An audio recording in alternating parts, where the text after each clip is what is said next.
Hey everybody, Jason Burmis here, and I've got a really interesting Epstein update for you. Now, before I get into this really amazing article that I encourage everybody to read top to bottom from madcowprod.com, that's Mad Cow Productions, by Daniel Hopsicker, I really want to introduce some people to his work because in a lot of ways, Hopsicker was instrumental in me taking a look at many of these terrorist events and tying them to intelligence, organized crime, and kind of these proxy organizations, people that may have been assets. I specifically remember watching, yes, it's this old, guys, August 15th, 2002. This thing is 17 years old now. Muhammad Anna and the Venice Flying Circus, dealing with a guy named Rudy Deckers.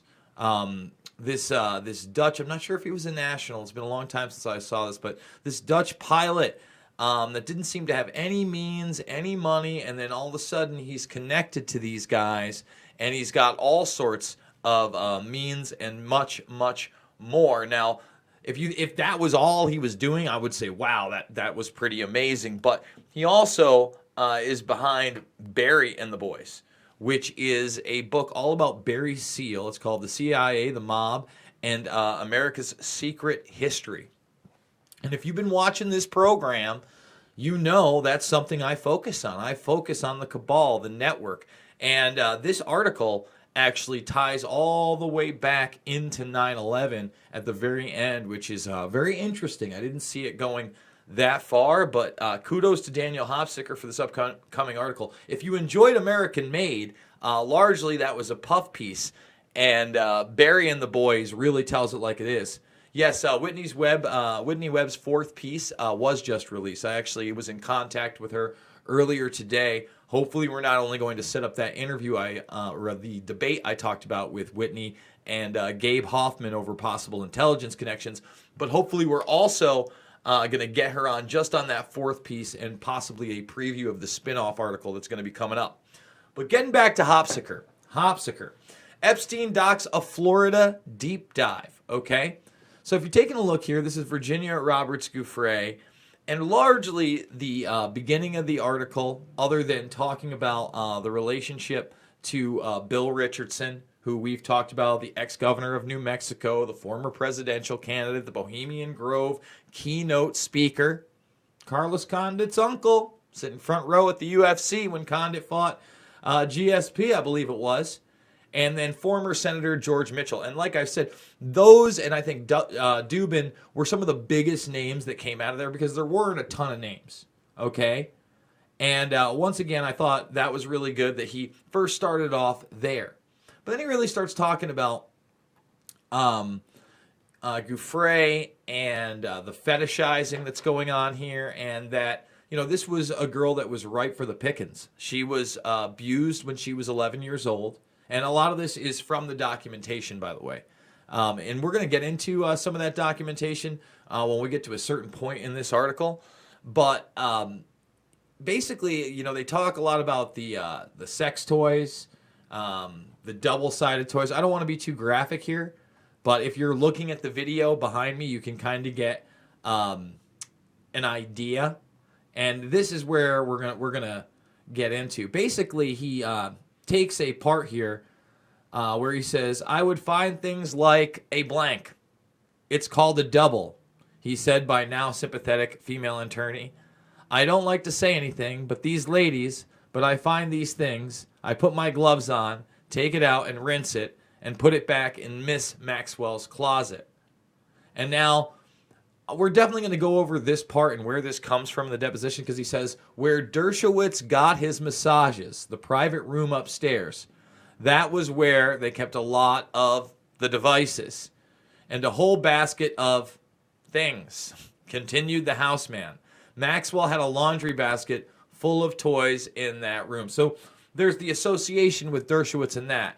I do want to point out, because that's what we do here, we actually go into the documentation, who this is and where this comes from, because it's actually in the counterclaim. Now, I wasn't able to find whatever his deposition representation was exactly to him because it wasn't in this 2,000 plus page dump. That doesn't mean it's not already available out there somewhere else. But Juan Pialesi, he worked for I believe it was Epstein between 91 and 2002. And remember, the latest allegations are 2002 to 2005. These are defamation cases, which are much different. Okay, and you notice it gets right in here. He's saying that he's not being compensated by Dershowitz, et cetera, to say these things. So he's actually denying that. He's saying that was a misrepresentation of what he says, but he doesn't clarify on what it is. See right here, in my deposition, I was asked about cleaning up after massages. I stated that when I cleaned up Mr. Epstein's bedroom suite, which included the bathroom of Miss Maxwell after massages, I would on occasion find toys. I have specific recollection of finding these items in the sink and Miss Maxwell's bathroom. I did not state or imply that those toys were found after massages in other rooms used by guests, because that is not the case. Guests having massages did not have massages in the private bedroom suite. This area was private and off limits to my guests, which I explained to the lawyers during my deposition, as I said in my deposition. So he's basically saying that's not true. Roberts is saying it is true, and Roberts' lawyers are saying it's true. So I want to point out that I'm not sure if they have his deposition taped, but I would imagine it's taped. So I would assume this would be more part of discovery. It's unfortunate that we're just getting he said, she said. But remember, this is on behalf of Dershowitz. But he does go on to say that he would see Dershowitz 4 or 5 times a year, and that he did, drive him to the airport, et cetera, et cetera, et cetera. So, again, I do not recall Mr. Dershowitz being massaged by anyone who was less than 18 years old. Who knows? I just have to point out the documentation. So, getting back to Gouffre and some of the things that he points out here is, this was a girl that was molested when she was 11 years old. She went to live with an aunt at one time. It was by a family friend, apparently. And she was in and out of rehab also. We're going to get to the boyfriends, especially Tony Figueroa, who's in these documents. Because Tony Figueroa, as we've gone over, is revealed to be one of the procurers of young girls for Epstein. And it was also one of the boyfriends of Gouffre. It was her high school sweetheart, basically. She didn't graduate high school. I believe at one point they went to rehab together, according to this article. But she gets a job at Mar-a-Lago through her father being a maintenance man there. And, he also points out that, there's no talk of the possibility of how many other girls were funneled through Mar-a-Lago, since many of the other lawsuits and cases are still very much sealed. This is one case. Many girls out of that initial Palm Beach thing just kind of pulled away. All right? So, once again, you see this 11, 15 is when she started getting involved with Ghislaine. The other thing is that she is deceptive. Obviously she's running game on both of these guys. And when I get to Figueroa himself, here comes the Florida stuff. Here it is. Let's go to the documents really quickly so I can show you what I mean.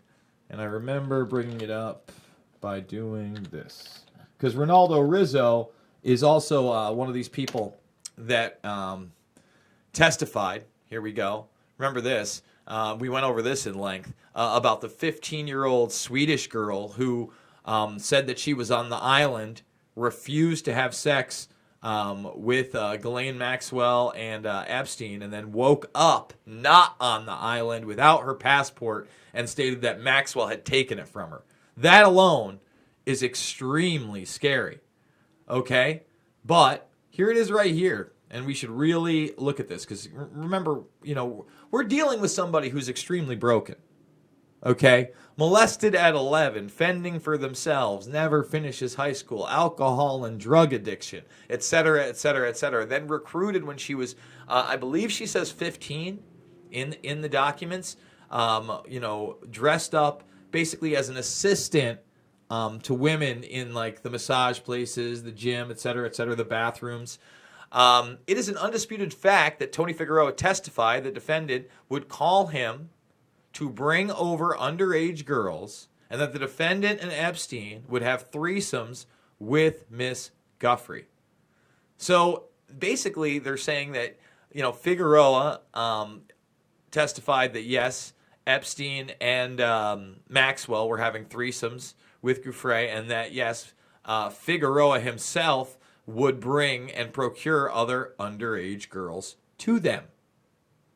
And when you read that testimony, again, it's downplayed, but what do you believe? If they even got it once or twice out of them, how many? All right? And Ricari, by the way, is mentioned in this article as Sleepy Joe. I don't think Joseph Ricari is with us any longer. I think he died, actually. I'm almost 100% certain. In fact, let's look that up before we go further in. But, a lot of the reason that I don't think that this guy's been questioned or weighed in, I'm pretty sure Joseph Ricari passed away. And it wasn't, I think it was in his 50s, right? Yeah, I reported on this. This has got to be it, right? Dies at 50, yep. So he led the investigation. He's not with us to say anything. This was June of last year, so a little bit over a year ago he passed away before this heated up again. So, some really interesting stuff that you should read the whole article so you can get context. But I wanted to go over this. Catherine Keating. Now, Catherine Keating is the woman that you saw leaving Epstein's mansion. I believe the video is from 2010. There's another, what appears to be young girl, and, of course, Prince Andrew. And here's a picture of her. She, essentially, as I talked about, is a socialite. And during, this time period, what kind of connections does she have? She makes all sorts of connections in her professional life. In the art world. In the fashion industry. Again, a figure on the Sydney social scene. Catherine Keating didn't have a lot of professional experience or substantial qualifications. Still, Australian Prime Minister Bob Carr put her on his personal staff. She lasted 13 months. So what do? It's pretty easy. They put her on all these foundation boards. She's helping the children. She's in the arts, as I said. This is how you recruit people. This is how you funnel and launder money as well.